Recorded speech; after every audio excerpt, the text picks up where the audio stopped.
مضل له ومن يضلله فلا هادي له ونشهد أن لا إله إلا الله وحده لا شريك له ونشهد أن محمدا عبده ورسوله أرسله بالحق بشيرا ونذيرا بين يدي الساعة من يطع الله ورسوله فقد رشد واهتدى ومن يعصهما فإنه قد غوى وإنه لا يضر إلا نفسه ولا يضر الله شيئا إن خير الحديث كتاب الله وخير الهدي هدي محمد صلى الله عليه وسلم وشر الأمور محدثاتها وكل محدثة بدعة وكل بدعة ضلالة وكل ضلالة في النار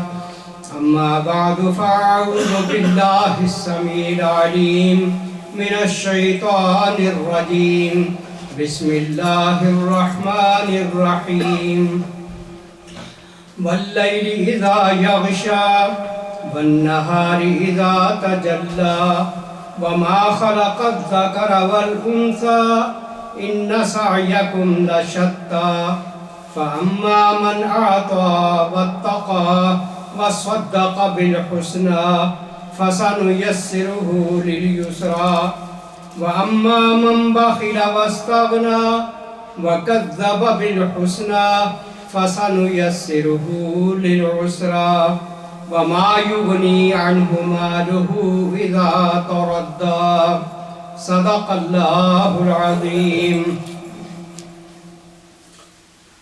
قسم ہے رات کی جب کہ وہ چھا جائے اور دن کی جب کہ وہ روشن ہو، اور اس ذات کی جس نے نر اور مادہ کو پیدا کیا۔ در حقیقت تم لوگوں کی کوششیں مختلف ہیں، تو جس نے راہ خدا میں مال دیا، خدا کی نافرمانی سے پرہیز کیا اور بھلائی کو سچ مانا، اس کو ہم آسان راستے کے لیے سہولت دیں گے۔ اور جس نے بخل اور اپنے خدا سے بے نیازی برتی اور بھلائی کو جھٹلایا، اس کو ہم سخت راستے کے لیے سہولت دیں گے، اور اس کا مال آخر اس کے کام آئے گا جب کہ وہ ہلاک ہو جائے گا۔ سورہ اللیل کی یہ ابتدائی آیات ہے۔ پہلے تو اللہ تعالیٰ رات کی قسم، دن کی قسم، مذکر و مؤنث کی قسم اٹھا کے فرماتا ہے ان سعیکم لشتیٰ، تمہاری کوششیں مختلف انداز کی، کئی قسمیں ہیں تمہاری سعی و کوشش کی۔ اب دو قسمیں آگے اللہ بیان کرتا ہے۔ فَأَمَّا مَنْ آتَى وَاتَّقَى، جس نے اللہ کی راہ میں مال دیا، پرہیزگاری اختیار کی اور بھلائی کو سچ مانا، فَسَنُيَسِّرُهُ لِلْيُسْرَىٰ، تو ایسے شخص کے لیے ہم اس کے راستے آسان کر دیں گے۔ سچائی پہ چلنا اس کے لیے آسان، سچ بولنا اس کے لیے آسان، پرہیزگاری اختیار کرنا اس کے لیے آسان، اللہ کی راہ میں مال دینا اس کے لیے آسان۔ وَأَمَّا مَنْ بَخِلَ وَاسْتَغْنَىٰ، اور اس کے اپوزٹ دوسرا گروہ وہ جو بخل سے کام لیتا ہے اور اللہ تعالیٰ سے بے نیازی اختیار کرتا ہے، بھلائی کو نہیں اپناتا، اس کو جھٹلاتا ہے۔ فَسَنُيَسِّرُهُ لِلْعُسْرَىٰ، تو ہم اس کے لیے مشکل راستہ جو اس نے خود اپنایا ہے، ہم اسی میں اس کے لیے اٹریکشن پیدا کر دیتے ہیں۔ وَمَا يُغْنِي عَنْهُ مَالُهُ إِذَا تَرَدَّىٰ، جب وہ مرے گا تو جو کچھ اس نے مال جمع کیا ہوا ہے وہ اس کے کسی کام نہیں آئے گا۔ یہ دو گروہوں کا تذکرہ اللہ تعالیٰ نے اس سورت کی ابتدا میں ذکر کیا ہے۔ اس سورت کے پس منظر میں حضرت ابن عباس رضی اللہ عنہما سے روایت ان رجلا کانت له نخلہ فرعها فی دار رجل فقیر ذی عیال، کہ ایک آدمی کے گھر میں کھجور کا درخت تھا، لیکن اس کی شاخیں ہمسائے غریب آدمی کے گھر میں پھلدار شاخیں ادھر جھکی ہوئی۔ فَقَالَ الرَّجُلُ إِذَا جَاءَ فَدَخَلَ الدَّارَ فَصَعِدَ إِلَى النَّخْلَةِ لِيَأْخُذَ مِنْهَا الثَّمَرَةَ۔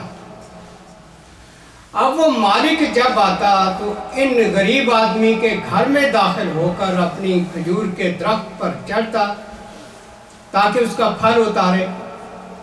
فَرُبَّمَا تَقَعُ الثَّمَرَةُ فَيَأْخُذُهَا صِبْيَانُ الْفَقِيرِ۔ تو کھجوریں جب وہ اتارتا تو کچھ کھجوریں زمین پر بھی گر جاتی۔ اب اس غریب کے بچے ان گری ہوئی کھجوروں کو اٹھا لیتے۔ فَيَنْزِلُ مِن نَخْلَتِهِ، لیکن یہ بدبخت اپنے کھجور کے درخت سے اترتا۔ فَيَأْخُذُ الثَّمَرَ مِنْ أَيْدِيهِمْ، اس غریب کے بچوں کے ہاتھوں سے چھین لیتا جو ان بیچاروں نے زمین سے کھجوریں اٹھائی ہوتی تھی۔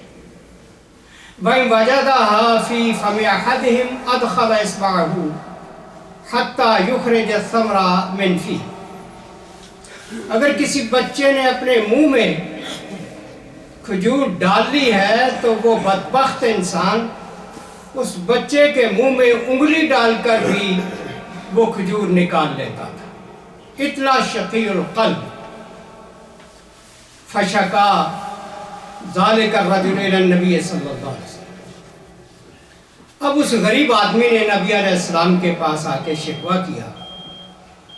فقال اذهب، آپ نے فرمایا ٹھیک ہے اب جاؤ۔ وَلَقِيَ النَّبِيُّ صلی اللہ علیہ وسلم صاحب النخلہ، نبی صلی اللہ علیہ وسلم اس کھجور کے مالک کو ملے۔ فقال له آتنی نخلتک المائلہ التی فرعها فی دار فلان، آپ صلی اللہ علیہ وسلم نے فرمایا تیرا کھجور کا درخت جو ہمسائے کے صحن میں جس کی شاخیں جھکی ہوئی ہیں وہ درخت مجھے دے دے، وَلَكَ بِهَا نَخْلَ فِي الْجَنَّةِ، اس کے بدلے میں اللہ تعالیٰ تجھے جنت میں کھجور کا درخت دے گا۔ فقال له الرجل لقد اعطیت، آدمی نے سرسری کہہ دیا کہ ٹھیک ہے جی میں دیتا ہوں۔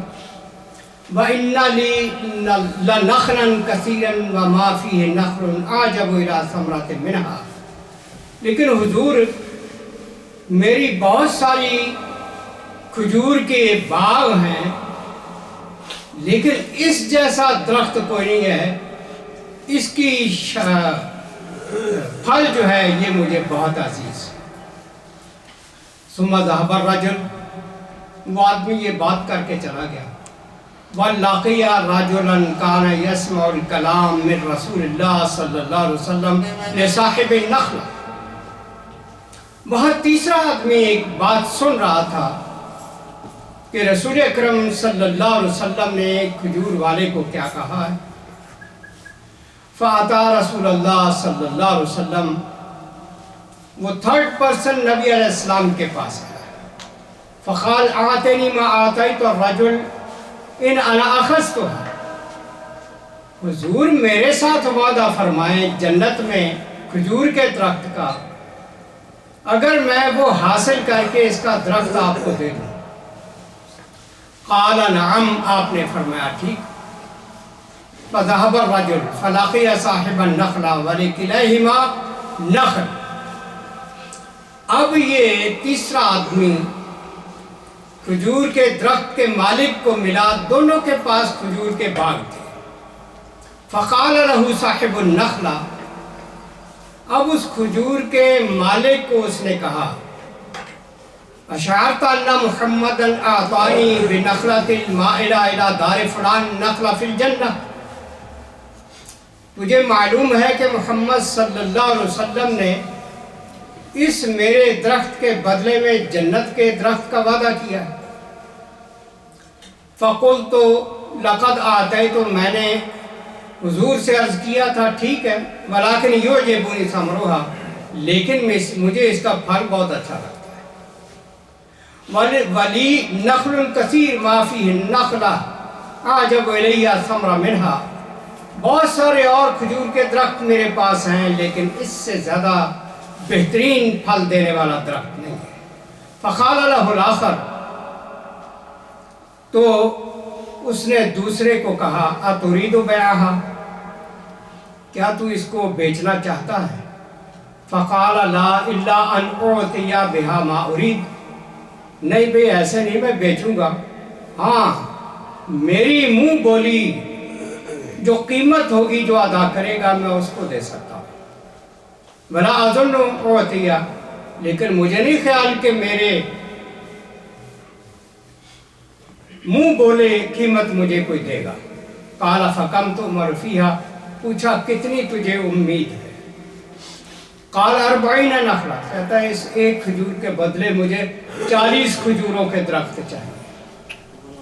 فقال له الرجل، اس شخص نے کہا لقد جئت بأمر عظیم تطلب بنخلتک المائلہ 40 نخلہ، تو عجیب آدمی ہے، ایک درخت کے بدلے میں 40 درخت مانگ رہا۔ ثم سکت عن، پھر خاموش ہوا۔ فقال انا اعطیک 40 نخلہ، ٹھیک ہے اس ایک درخت کے بدلے میں تجھے 40 درخت ہی دیتا ہوں۔ فقال له اشہد ان کنت صادقا، اب وہ کہتا ہے کہ سچا ہے تو گواہ بلا لو۔ فاشہد له ب40 نخلہ بنخلته المائلہ، اس ایک درخت کے بدلے میں 40 کھجور کے درخت دینے کے لیے گواہوں نے گواہی دے دی۔ فمکث ساعۃ ثم قال لیس بینی و بینک بیع لم نفترق، کہنے لگا کہ ہم جب تک جدا نہیں ہوتے بیع مکمل نہیں ہوتی۔ فقال له الرجل ولست بأحق حين آتيتك 40 نخلہ بنخلتك المائلہ، اس آدمی نے کہا ٹھیک ہے 40 کی آفر میں نے آپ کو ایک درخت کے بدلے کی۔ فقال له آتيتك على أن تعطيني كما أريد تعطينيها على ساق، ٹھیک ہے بہترین جو 40 درخت ہوں گے اپنے تنوں پر کھڑے ہوئے مضبوط تنوں پر، وہ مجھے چاہیے۔ فسکت عنہ، وہ خاموش ہوا۔ ثم قال ہی لک علی ساقین، اس نے کہا ٹھیک ہے اسی طرح کے عمدہ درخت تجھے میں 40 ایک کے بدلے دوں گا۔ قال ثم ذهب الى النبی صلی اللہ علیہ وسلم، یہ سودا ہو جانے کے بعد پھر یہ تھرڈ پرسن جس نے 40 درخت دے کے ایک درخت خریدا، وہ نبی صلی اللہ علیہ وسلم کے پاس حاضر ہوا۔ فقال له یا رسول اللہ صلی اللہ علیہ وسلم ان النخل نخلہ قد صارت لی فہی لک، عرض کیا اللہ کی رسول بے شک وہ درخت اب میرا ہو چکا ہے، میں نے اسے خرید لیا، تو میں آپ کو وہ ہدیہ کرتا ہوں، آپ کو گفٹ کرتا ہوں۔ فذهب رسول اللہ صلی اللہ علیہ وسلم الی صاحب الدار، پھر نبی صلی اللہ علیہ وسلم اس گھر والے غریب آدمی کے پاس گئے۔ فقال النخلہ لک ولعیالک، آپ نے فرمایا کہ اے مسکین آدمی، یہ کھجور کا درخت تیرا ہو گیا ہے اور تیرے بچوں کا ہو گیا ہے۔ فانزل اللہ تعالی واللیل اذا یغشی الی آخر سورہ، اللہ تعالیٰ نے پھر سورہ اللیل یہ نازل کی آخر تک۔ یہ تھا اس سورت کا پس منظر جو تفسیر ابن کثیر اور دیگر تفاسیر میں ذکر ہوا۔ اب اس واقعہ کے اندر ہمارے لیے کتنے سبق ہیں۔ ایک وہ شخص ہے بدبخت شقی القلب، جس کو نبی صلی اللہ علیہ وسلم جنت کے درخت کی بشارت دیتے ہیں، لیکن وہ اسے حاصل نہیں کر سکا ہے۔ دنیا کا لالچی ہے، ہماری طرح کا ڈالر اکٹھے کرنے ہیں، پراپرٹیاں بنانی ہیں، بینک بیلنس بڑھانے ہیں، ایک دوسرے سے آگے بڑھنا ہے، کوٹھیاں بنانی ہیں، بلے بلے کرانی ہے، یہ سوچیں ہماری۔ وہ بھی ایسا ہی تھا، بے نصیب۔ لہذا تیسرا شخص جو اٹھا ہے، خوش قسمت صحابہ کرام میں جو عظیم الشان لوگ تھے، وہ اس انتظار میں ہوتے تھے کہ کاش کوئی ایسا چانس اور موقع ملے، ہم اس دنیا کے ادنا مال کی خاطر چاہے 40 کھجور کے درخت دینے پڑیں، جنت کا ایک درخت ضرور حاصل کریں گے۔ کتنا یقین تھا ان لوگوں کو اللہ اور اس کے رسول کی باتوں پر، بات یقین کی۔ یؤمنون بالغیب، اللہ کی غیبی طاقتوں پر وہ ایمان رکھتے تھے۔ وَهُمْ بِالْآخِرَةِ هُمْ يُوقِنُونَ، آخرت پر پورا یقین تھا صحابہ کرام کو۔ اب نادیدہ انسین جنت، اس کی نعمتیں، اس کے درخت جو ہم نے دیکھے نہیں، اس کے وعدے اللہ اور اس کے رسول نے جو کیے ہیں وہ جھوٹے تو نہیں ہو سکتے، وہ سچے وعدے ہیں، اور ہمیں یقین ہی نہیں آتا۔ ہمیں شیطان نے ایسا دھوکہ دیا ہوا ہے کہ وہ تو بعد کی بات ہے، دیکھا جائے گا، اس دنیا کا مال اکٹھا کرو جیسے بھی ہو سکتا ہے، کر لو اکٹھا۔ لیکن اللہ فرماتا ہے کہ جب آدمی مر جائے گا، وَمَا يُغْنِي عَنْهُ مَالُهُ إِذَا تَرَدَّى، آدمی جو مال جمع کر کے رکھتا تھا، جمع مالا وعددا، جب یہ مر جائے گا اس کا مال ذرا بھی اس کے کام نہیں آئے گا۔ مرنے کے بعد تو کوئی کام نہیں آتا، خالی ہاتھ ہی اس دنیا سے جانا پڑتا ہے۔ سکندر جب گیا دنیا سے دونوں ہاتھ خالی تھے۔ سکندر اعظم فاتح دنیا، مرتے وقت جس نے دنیا کو فتح کیا تھا، اس نے کہا تھا کہ مرنے کے بعد میرے دونوں ہاتھ کفن سے باہر رکھ دینا، تاکہ دنیا دیکھ لے کہ میں نے جو ملکوں پر ملک فتح کیے ہیں، ان میں سے کوئی بھی چیز اپنے ساتھ لے کے قبر میں نہیں جا رہا، خالی ہاتھ جا رہا۔ ہم اپنی آنکھوں کے سامنے سارا کچھ دیکھتے ہیں، ہمارے بڑے گزر گئے، سب کچھ چھوڑ کے چلے گئے، پر ہمیں یقین نہیں آتا۔ ہمیں بھی یقین مرتے وقت ہی آئے گا، لیکن اس وقت فائدہ نہیں ہوگا۔ لہٰذا میرے دوستو، کوشش کریں اللہ تعالیٰ کے دین کی سربلندی کے لیے، لِتَكُونَ كَلِمَةُ اللَّهِ هِيَ الْعُلْيَا، اللہ کے کلمے کو سربلند کرنے کے لیے اپنے جیبوں کو ڈھیلا رکھا کریں۔ جب بھی موقع آئے اللہ کی راہ میں خرچ کرنے کے لیے ایک دوسرے سے آگے بڑھنے کی کوشش کریں۔ یہ جذبے نبی صلی اللہ علیہ وسلم نے صحابہ میں بھر دیے تھے، اور یہی وجہ تھی کہ ان کے نزدیک اس دنیا کی کوئی حیثیت نہیں تھی۔ سارا کچھ ہونے کے باوجود انہوں نے دنیا کی طرف دیکھنا چھوڑ دیا تھا، ساری نگاہ ان کی آخرت میں۔ آج اس مشکل معاشی دور میں جہاں دنیا بھر میں واویلا ہے کہ کوئی کاروبار نہیں ہے، معاشی طور پہ لٹ پٹ گئے ہیں، ایسے حالات کے اندر بھی اللہ تعالیٰ کے فضل و کرم سے ایسے لوگ موجود ہیں جنہوں نے ہمارے ایک ہی مہینے میں $1,30,000 اللہ تعالیٰ کی توفیق اور اس کی مدد سے جمع کروائے۔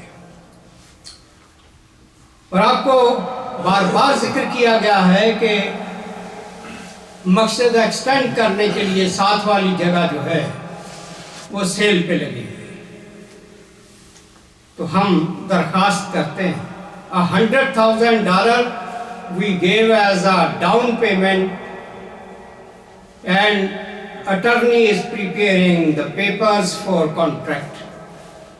Now we collected $30,000. After that, time is very short. Next $600,000 we have to pay within 3 months. So carry on please fundraising until we get that building to extend this masjid. May Allah subhanahu wa ta'ala accept your good deeds and give your reward in this dunya and in the hereafter. اللہ تعالیٰ مجھے بھی آپ کو بھی اپنے دین کے سربلندی کے لیے ہمت اور توفیق دیتا رہے۔ شیطان جو رکاوٹیں ڈال رہا ہے، قدم قدم پر روزانہ فہرست آگے کر دیتا ہے، تیرا تو یہ بھی کام کرنے والا، یہ بھی کرنے والا، یہ بھی کرنے والا، وہ اس طرف آنے ہی نہیں دیتا۔ لہٰذا اس شیطان کی چالوں سے بچ کر اللہ کی طرف رجوع کریں، آخرت کی طرف رجوع کریں، اپنی قبر اور آخرت کی طرف متوجہ ہوں۔ اللہ تعالیٰ ہماری دنیا بہتر بنائے، ہماری آخرت بھی بہتر بنائے۔ اقول قولی ھذا واستغفر اللہ لی ولکم ولسائر المسلمین۔